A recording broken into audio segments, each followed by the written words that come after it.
Hello everyone, welcome back to the last episode of the adventures of the mighty Waterbucket. I apologize for my voice as I have fallen sick, but I didn't want to wait more to delay the video further. I had some free time on my hands, so I'm happy to say that we have reached our goal of the Keystone Hero relatively quick.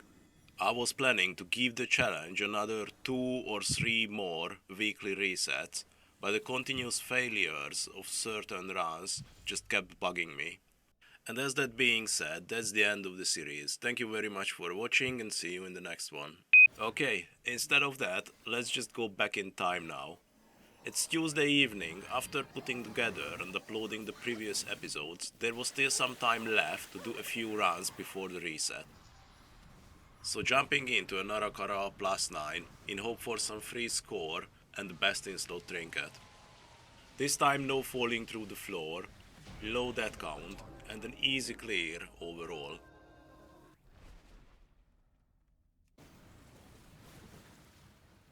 The last fight kept me worried in advance. The poison debuff is quite challenging to deal with. Even with the help of the Poison Clan's totem, I still failed to keep our warlock alive, who was topping the DPS meter. But nevertheless, we still take down the boss.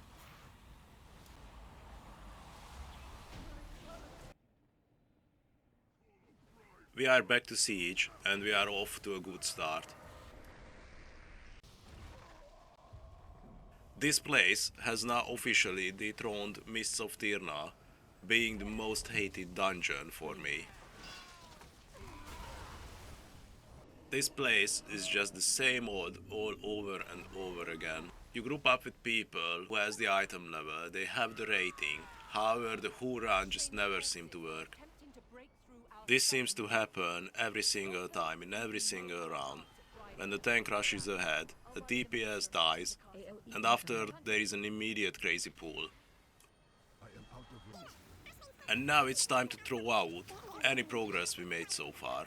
The crazy pull gets out of hand, then the crazy pull gets out of hand again. We keep wiping all over and over again. As a healer, I would say I'm trying my best, but I really don't see me being able to heal through this.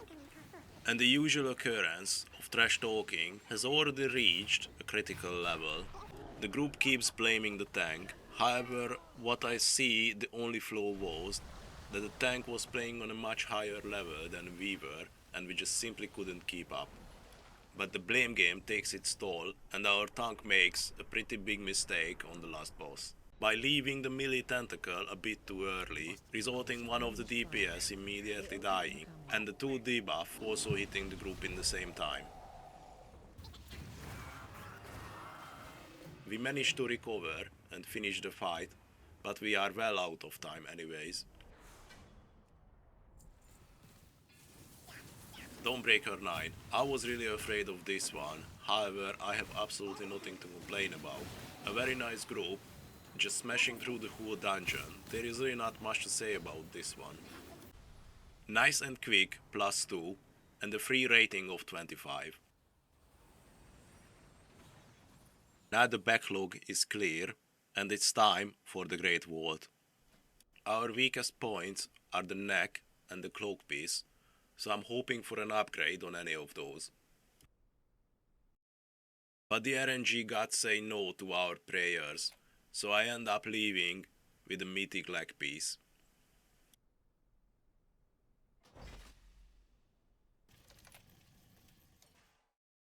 This week we are starting strong.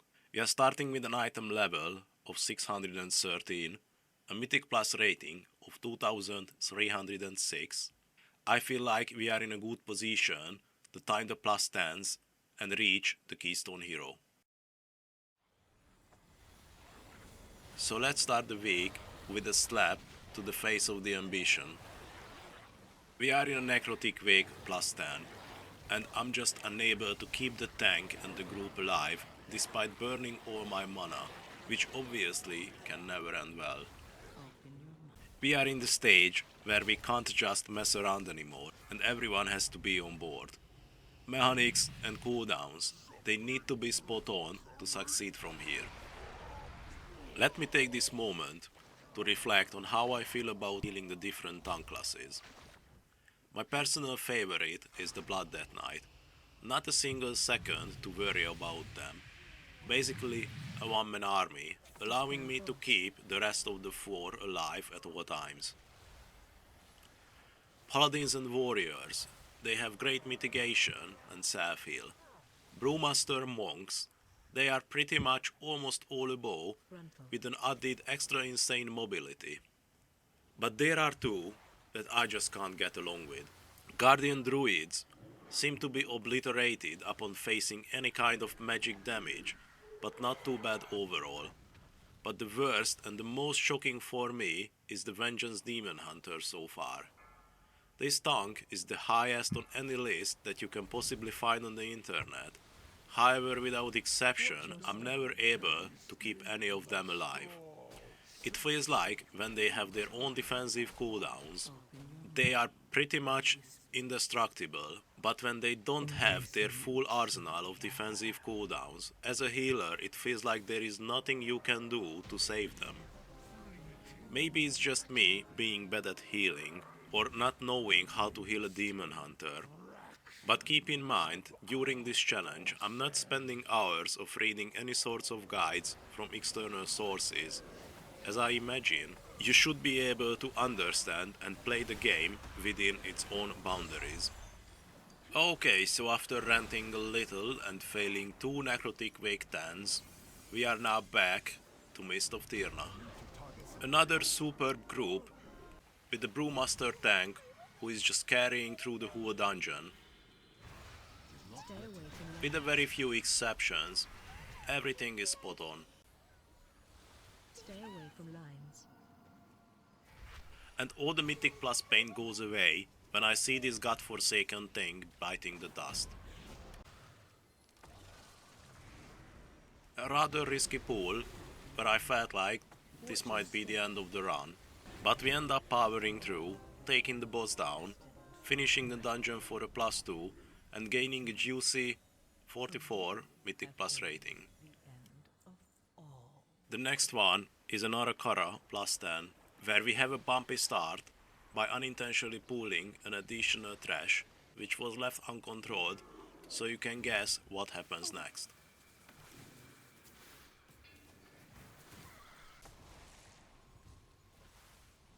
I'm really not sure what's happening here. I look away for a second, the next Call of Brood casts, and 2 of us hits the floor. I was pretty much out of mana at this point, and I was hoping that the mini-boss dies before the next cast. Fortunately, the group keeps it cool, and we carry on.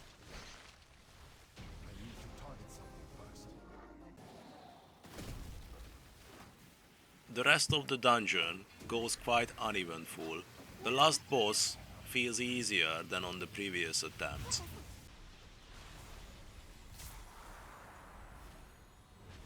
Despite the bumpy start, we end up timing the key for a +1, earning a little bit of mythic plus rating, but our best in slot trinket is still to find. The next one is a Stonewall 9, where the toxicity reaches a biblical level. The infamous fear goes out, and we immediately wipe. This gives a good opportunity to our warlocks to start trash talking about how bad we are, completely ignoring the fact that there was an interrupt that was badly missed by the whole group. I was hoping that they will decide to leave the group at this point, but instead of that we agreed to carry on.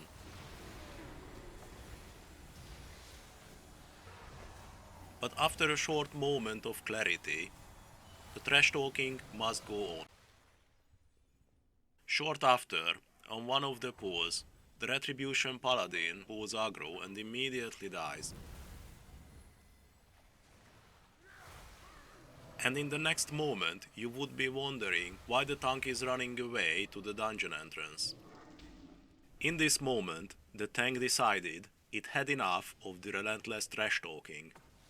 I completely understand its decision, and I'm also very happy breaking free from this group.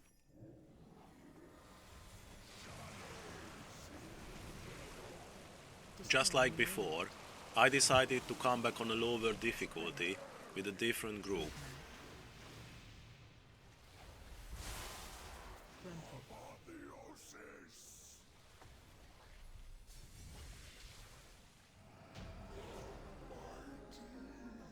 This is only a plus 8, so it hardly any gives Mythic plus rating, so I already dread the fact that I know I will need to come back here at least once more.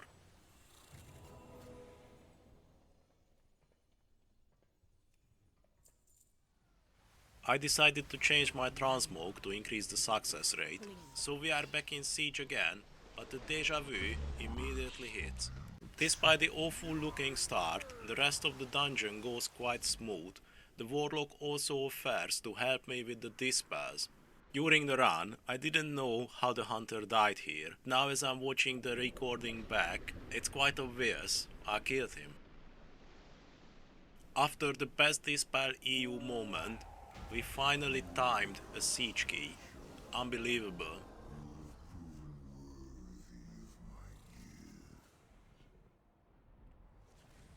City of Threads plus 10. I really don't know what to say about this place at this point. The difficulty just feels absolutely out of this world. These dispels is just nerve-wracking at best. The puddle is unforgiving. Poor paladin accepts the combat res at the worst time possible. The druid doesn't move on time, which is also foreshadowing who is going to be trash talking about anybody else being wrong. The fight is an absolute mess, but the boss goes down and we are still well in time. On the duo fight, the MVP and myself gets obliterated. However, I'm really confused on this one.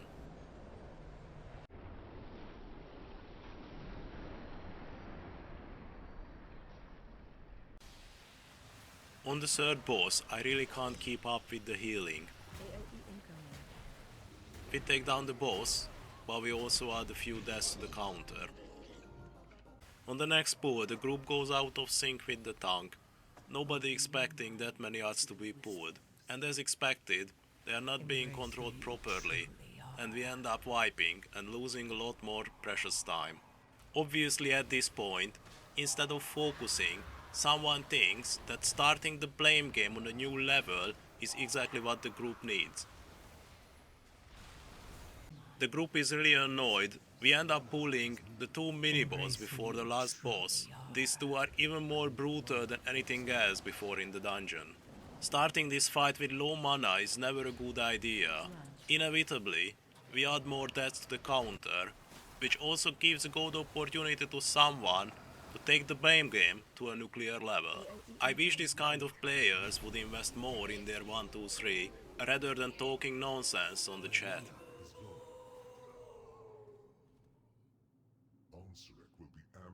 Nevertheless, we finish the dungeon, and with the rating given, in my mind, we are good to not come back here again in this season.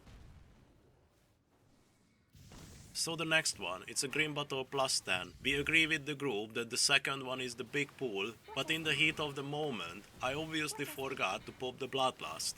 We still managed to take him down.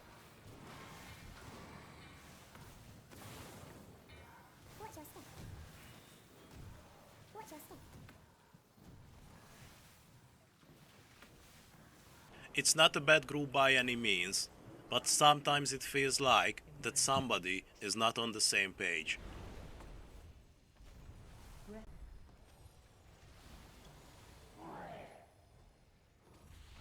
Shockwave.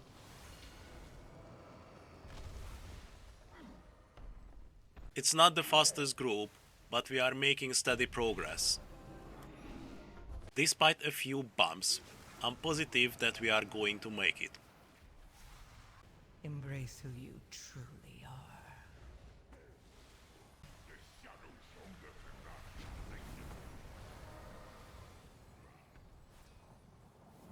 The last boss goes down, we time the key, and now we have reached a rating of 2466. By my quick calculation, this could also mean that we are one step away from the Keystone Hero. The low-hanging apple here is the Stone Ward, but it's also a Stone Ward. I am in a group with experienced players. They have higher item level and Mythic plus rating than usual. There are still a few mistakes here and there, but the pace is good.